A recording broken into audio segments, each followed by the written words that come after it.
गजानन संकष्टी चतुर्थी 2 अगस्त रविवार 2026 को मनाई जाएगी। संकष्टी के दिन चंद्रोदय रात्रि 9:20, चतुर्थी तिथि प्रारंभ 1 अगस्त 2026 को रात्रि 11:07 से चतुर्थी तिथि समाप्त 2 अगस्त 2026 को रात्रि 11:15 तक। ऋषि गण भगवान कार्तिकेय से प्रश्न करते हैं कि हे स्कंद कुमार, दरिद्रता, शोक, कुष्ठ आदि रोग से विकलांग, शत्रुओं द्वारा त्रस्त, राज्य से निष्कासित राजा, घर से निष्कासित लोग, सदैव दुखी रहने वाले, विभिन्न उपद्रवों से पीड़ित, विद्याहीन, संतानहीन, रोगियों तथा अपने कल्याण की कामना करने वाले लोगों को क्या उपाय करना चाहिए जिसके प्रभाव से उन्हें उक्त कष्टों से मुक्ति प्राप्त हो तथा उनका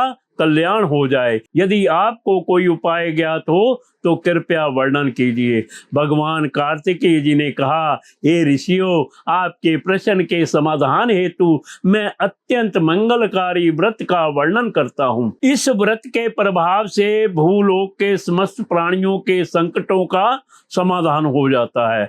यह व्रत सभी व्रतों में उत्तम, महापुण्यकारी एवं मनुष्यों को समस्त कार्यों में सफलता प्रदान करने वाला है। यदि स्त्रियां इस व्रत को करती हैं तो उन्हें सुख, सौभाग्य एवं संतान की प्राप्ति होती है। धर्मराज युधिष्ठिर ने भी इस व्रत का पालन किया था। पांडवों के वनवास काल के समय भगवान कृष्ण ने इस व्रत का उपदेश उन्हें दिया था। युधिष्ठिर ने अपने कष्टों के निवारण हेतु भगवान कृष्ण से प्रश्न किया था। उससे संबंधित कथा आप भी श्रवण कीजिए। युधिष्ठिर प्रश्न करते हैं कि हे पुरुषोत्तम, ऐसा कौन सा उपाय है जिससे हम वर्तमान संकटों से मुक्त हो सकते हैं? हे प्रभु, आप सर्वज्ञ हैं, ऐसा कोई उपाय वर्णित करें जिससे हम लोगों को भविष्य में किसी प्रकार का कष्ट ना हो। युधिष्ठिर द्वारा बारंबार विनम्रता पूर्वक निवेदन करने पर भगवान श्री कृष्ण ने कहा, हे राजन, संपूर्ण कामनाओं की पूर्ति करने वाला एक अत्यंत गोपनीय व्रत है। हे पुरुषोत्तम, इस व्रत का वर्णन मैंने अभी तक किसी के समक्ष नहीं किया है। हे राजन, प्राचीन काल में सतयुग के समय पर्वतराज हिमाचल की पुत्री देवी पार्वती ने भगवान शिव से विवाह की कामना से सघन वन में जाकर कठोर तपस्या की। दीर्घ काल तक तपस्या करने पर भी भगवान शिव ने उन्हें दर्शन नहीं दिया। तदुपरांत देवी पार्वती ने भगवान गणेश का ध्यान किया, जिसके परिणाम स्वरूप गणेश जी तत्क्षण देवी के समक्ष प्रकट हो गए। गणेश जी को उपस्थित देखकर देवी पार्वती ने उनसे प्रश्न किया कि मैंने अत्यंत दुर्लभ, कठिन एवं लोमहर्षक तपस्या की, परंतु मुझे मेरे प्रिय भगवान शिव की प्राप्ति नहीं हुई। नारद जी ने जिस कष्ट विनाशक चमत्कारी व्रत का वर्णन किया है, उस दिव्य व्रत के तत्व को आप मुझे स्पष्ट कीजिए। माता पार्वती के वचनों को सुनकर सिद्धिदायक भगवान श्री गणेश उस दिव्य कष्टनाशक एवं मंगलदायक व्रत का प्रेम पूर्वक वर्णन करने लगे।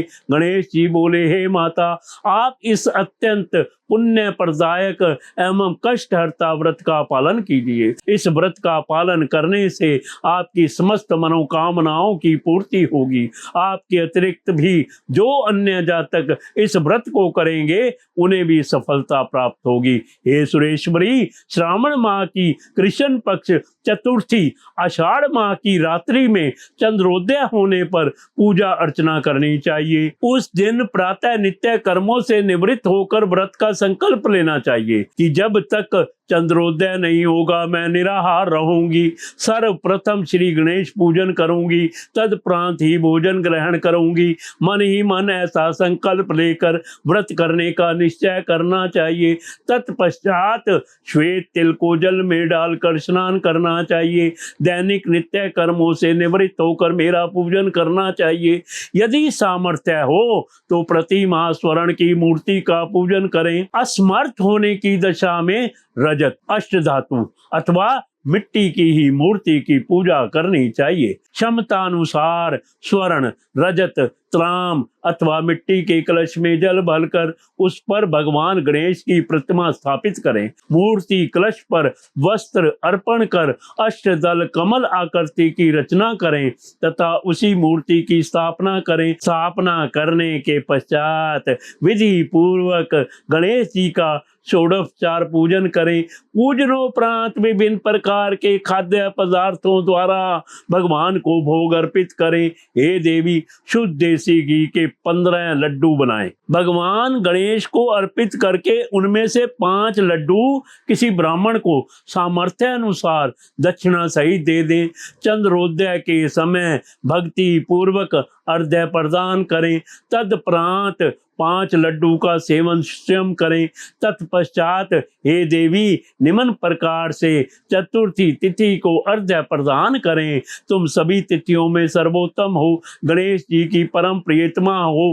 हे चतुर्थी, हमारे द्वारा प्रदत्त अर्घ्य को ग्रहण करो, तुम्हें प्रणाम है। इस प्रकार से चंद्रमा को अर्घ्य प्रदान करें। क्षीर सागर से उत्पन्न है देवी लक्ष्मी के भ्राता, हे निशाकर रोहिणी सहित शशि, मेरे द्वारा अर्पित अर्घ्य को ग्रहण कीजिए।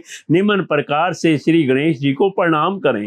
हे लंबोदर गणपति गणेश, आप समस्त मनोकामनाओं की पूर्ति करने वाले हैं, आपको बारंबार प्रणाम है। हे विघ्न विनाशक, आप मेरे कामनाओं की पूर्ति करें।